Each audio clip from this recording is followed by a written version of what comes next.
In this video, I'll show you how to save a post on Facebook. Ensure you subscribe and turn on the bell notification to this channel for lots of educational guides and contents like this. Head over to your Facebook, right? So if you love to save a post on Facebook, just click on these three dotted icons right here at the top, right? You're gonna see a lot of options. So just click on this save post right now, right? So yeah, you're gonna ask where you love to save it, right? So I'll just click on this my collection. I'll click on the done. So you can see saved for later. So if I head over to where I saved this post, right, I'm gonna see it right there. So this is it,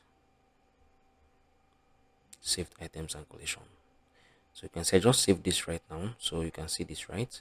So I saved it right now. So this is how you can save a post on Facebook.